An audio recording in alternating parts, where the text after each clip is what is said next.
Welcome to the UnderMike show with Sam. How's it hanging? Rough week. It was a rough week in the XFL space, but you're bound to have those. So other than that, though, it's going well. I figure lost the title of XFL Sam for 1 week, but you'll be back. That's so funny you say that. I literally have that in my banner that I made up for this show. So talk you'll see it then, but we'll do what we do. We recap the good, we recap the bad, transparency here. So might as well just, I guess, jump right into that. Unbelievable. Yeah. There's so many. So the game we gave out during the show last week was Seattle against god-awful Orlando, and laying the 8.5. And they were up 26-19. Well, they scored to go up 26-19. Yeah, 26, and they went for 2. Yeah. Which would have covered the game for us. Didn't get it. Good. Then late, they're in field goal. In the XFL, a 10-point lead is key because it's 2-possession game. So we got the ball. Seattle got the ball late. They were down to the third downs, right? Yeah. We got it at the 36-yard line. No, they punted. It was even worse. They got it at the 36-yard line, or they got down to the 36, and I'm like, okay, this is perfect. If they gain a yard or two, they'll kick a field goal. If they don't gain any, they'll kick a field goal. Well, their play was to roll out the quarterback, and I guess he was going to pass if it was wide open, but if it wasn't, he slid for a 7-yard loss, and they punted. Yeah, and I was watching that. It was unbelievable. I couldn't believe what I was watching. I meant Orlando. They turned it over on downs, and Seattle got the ball back right there, right? Yeah. It was late. That. But I was like, what is the quarterback doing? Why would he do this? Yeah, and it makes no sense. At least give yourself a shot for this field goal. It makes no sense to punt in this league, honestly, in that situation, because if you accidentally punt it in the end zone, it comes all the way out to the 35, I think. So when their punter punted it into the end zone, they ended up gaining. So their last play started at the 35 or 36. They slid for a 7-yard loss and punted, and the punt went in the end zone. So the team started at the 35. So literally that they could have just ran a regular play on third down, run it into the line, and kicked a field goal. If they missed it, gave them the ball at the same spot pretty much, and a 10-point lead, the game's pretty much over. But they almost had a chance to potentially lose the game. So had a chance there. I'll still make that play every time. Orlando is god-awful. Orlando got off. Pull that out. I mean, we had 2 chances. They got off to an incredible start. It looked great in the beginning, but it was coming on, and I thought we were going to get that one. Yeah, I mean, Orlando opened up a lead, and just for Seattle to even have a chance, it shows how bad Orlando is. And then and another game I'll play all the time too. I added Arlington against San Antonio. That was Arlington -3 plus 100, so no juice against San Antonio. And the reason I added that was because San Antonio's quarterbacks suck, and their quarterback who sucks was out. So that means a guy that Jawan passed that I knew was awful, cannot throw the ball at all, had to leave D1. He went, I think, to D1 AA or a lesser school to be a quarterback, and still didn't put up great numbers. And he was god-awful. I think their quarterbacks combined to go 9 for 20 for 60 yards. It was really tough to watch. Honestly, it was tough to watch. I was watching that. There wasn't really much else on at the time, and it was hard. The only way that Arlington could lose is how they lost. Arlington pulled their quarterback who was struggling. By the way, they now cut that guy. But they pulled him who was struggling, and they put in the guy that initially started the year. And he came in and fumbled 6. All they had to do, all Arlington had to do was come out and just run the ball, throw some passes, run the ball, throw some passes. Sooner or later, they were going to score. San Antonio wasn't going to, and fumble 6, and that pretty much killed him right there, and it was over from there. But again, San Antonio scored 15 points in a game where it was a 9-0 start, dude, that turnover. So we go into lose 2.1 units, and I had here for the down goes Frazier. He is just Sam again. No more XFL Sam. He's just Sam again, and drops my record to 21-14. And if I would have got those, I would have passed you. And now I'm behind you again. So plus 10.85 units. No plays for you last week. So you're still robust 25 and 10 plus 14 units. And that puts us combined 24.85 units up. Still plus 3.55 units on the XFL. And, the 46 and 24 records. So, yep, tough times. But we got to move on to this week and take a look. I know you had mentioned there was a potential spot for some weather. Yeah, keeping an eye out on a couple games here. The Arlington game on Friday evening. There's going to be a storm system moving through. It looks like in the morning on Friday, and it's going to some rain and some wind, and it looks like the wind's going to stay through the afternoon. It's hard to say right now. It looks like it's going to be moving out pretty quickly, and the winds could be dying down enough by game time where it's not going to be a play. So we're going to see how things look tomorrow and probably early Friday, and then send out a tweet on that if we're going to play anything or not. And same type of deal, the Houston game Sunday afternoon. They're calling for some storms, breezy conditions, but that's pretty much one where we're going to have to wait and see. There's not any – it's not like they're calling for 30-mile-per-hour winds. It's right now they're calling 10 to 20, and it kind of just depends how the storms and the rain plays out there. But that's something I'll be looking at more on Saturday. Okay. The other two games look pretty good. Vegas on Saturday looks beautiful, and Orlando. It's always beautiful there, nice except for one day. Yeah, I mean, it's always beautiful in Vegas. Every game, I think we've talked about Vegas, other than the one that was there when you were there, has been good conditions. But yeah, Orlando again, it's in the 90s. It's a little breezy, but overall it should be fine and dandy, like cotton candy. That's all I got. Okay. So that takes care of our weather wrap up. I know you'll touch base then a little bit later in the week. Not only were my betting picks bad last week, my XFL DFS picks were terrible too. So let me recap those quickly. Josh Gordon must have been high the entire freaking game. He didn't even play a ton. He didn't get all the snaps. I don't know what's going on. Do you think something happened there, like with him and the coach or something during the week, or he didn't? He didn't let him, or he could just, or what happened? Maybe he's not interested. I don't know, but they started coming back.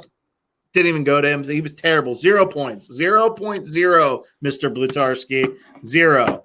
And then the few times where they said he was on the field, the pass wasn't near. They didn't. At least I saw it. Yeah, he did have.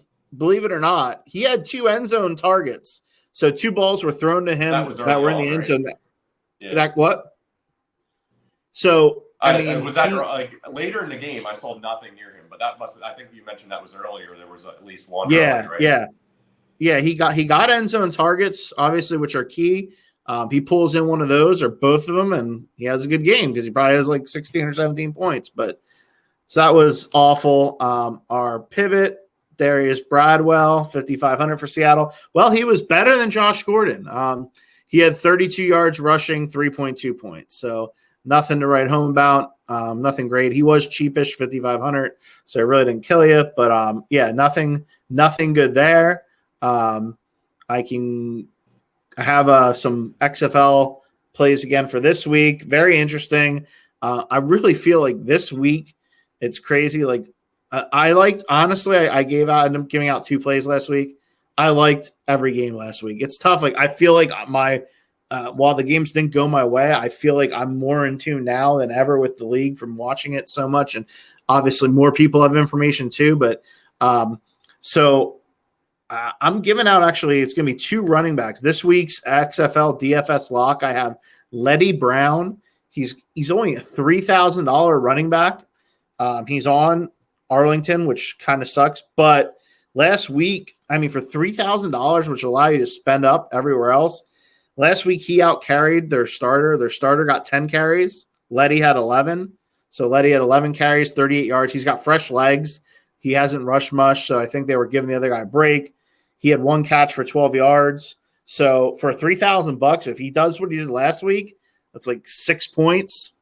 That's not bad. It gives you ammo to go elsewhere. And if, God forbid, he gets a touchdown or goes for 10 points, that's huge in this league. So Letty Brown is my DFS lock. And then a pivot is going to be a guy we've mentioned before in this circle, Mr. John Lovett. Again, only 4,900. You could play multiple running backs. I know that's probably not a strategy a ton of people do, so that will give you some leverage. Lovett's 4,900 for Vegas against San Antonio. The reason I like this play is so last week Lovett he gets some rushes. He had 6 for 19 yards. His pass catching ability, I've said this before, sets him apart. Great pass catcher, can turn a short pass into a long gain. 3 for 44 last week with a touchdown. He had 7 targets. They threw him the ball, tried to throw him 7 times. And Vegas, I tweeted it out. Vegas made a huge trade. They traded their starting quarterback, Luis Perez, and that's made way for Brett Hundley will now be the starter going forward. And Hundley was a check down machine last week. He just kept trying to get Lovett the ball. So I think that bodes well for him in 4,900.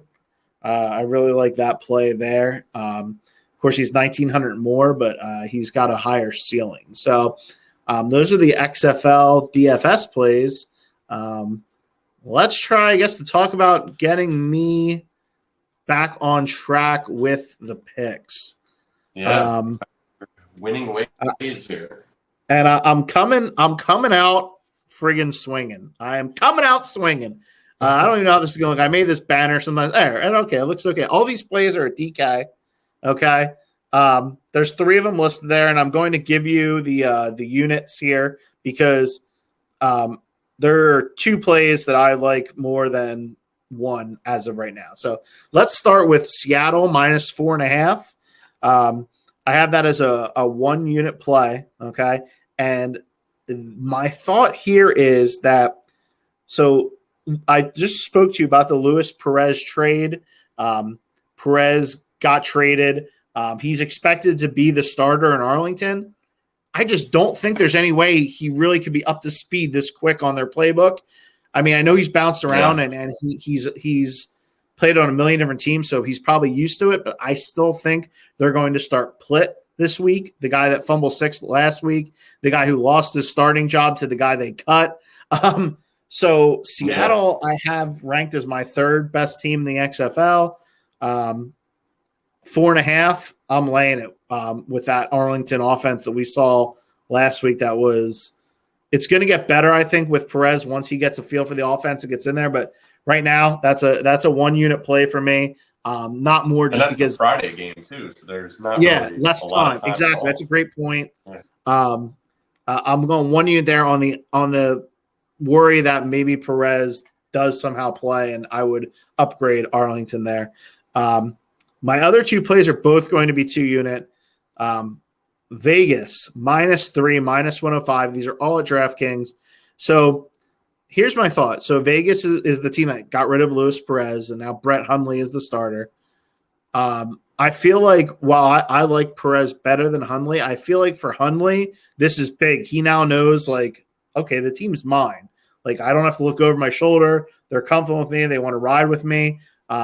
They're laying 3, and they wouldn't be laying 3 to most teams, but they are going against the god-awful San Antonio Brahmas. And that's the team that I tried to fade last week that scored the 15 points with the defensive touchdown. Likely to be rolling back with Jawan Pass again this week unless Jack Cohn can come back from his injury. It was believed to be a 2-week injury, so maybe they rush him back. If they rush him back, great. I don't care who they have no decent quarterbacks in San Antonio. Believe Vegas is just going to take care of the ball. Hundley, have some confidence, and they're going to get this done. -3, -105 at DK, 2 unit play. And lastly, this line baffles me. This is the better of the 2 lines. I saw a -10 out there. I like -9.5, -120. And the reason why is because, like mentioned before, 10 is a key number to me in this league. If DC scores a touchdown to go up 9, they're going to probably go for 1 to go up 10. If they scored a touchdown to go up 8, they're probably going to go for 2 to get up 10. The only way they probably wouldn't, I think, if they go up 6, I think what they'll do is they'll go for 1 or 2, but it's a key number. DC's the best team in this league. DC just beat the second best team in this league pretty handily in Houston, and this Orlando team, while they got off to the picture-perfect start last week, and they still fell apart. I honestly have this line at around 14. So, I make up my own power ratings and lines. I'm giving out all the plays this week. 2 units DC, 2 units Vegas, 1 unit Seattle. Lock them in at DK. I'm excited. I have a DFS team that I love that I've put together already. And I want to do something, for anybody that actually watches this video, the whole thing, or maybe we'll clip it onto a reel. DM me at the Real SCAV or message us at the UnderMike Show on Facebook, and I'll send you the team, all the guys that I'm planning to use on my DFS team. If anybody out there has DFS interest, I'll send it over to you. You can match up with me. I don't care. We'll split first, whatever. I really like my team this week, so let's go ahead and do that. 5 minutes from now, from UnderMike to Sam. Who is your team? From Mike Under. Who is this UnderMike? So I'm pumped to get back on the horse and get back on the winning ways here. So I always like to say we're going to give this update until we hit our goals. We're trending there. I texted you earlier today. I said I saw the YouTube early today was at 17 subscribers, and Facebook, Twitter's almost at 50. Facebook's at 44. 45 I saw later today. So. Yeah. So like you said, once Facebook or Twitter hits 100 or YouTube hits 50, we're all pretty much halfway there, basically.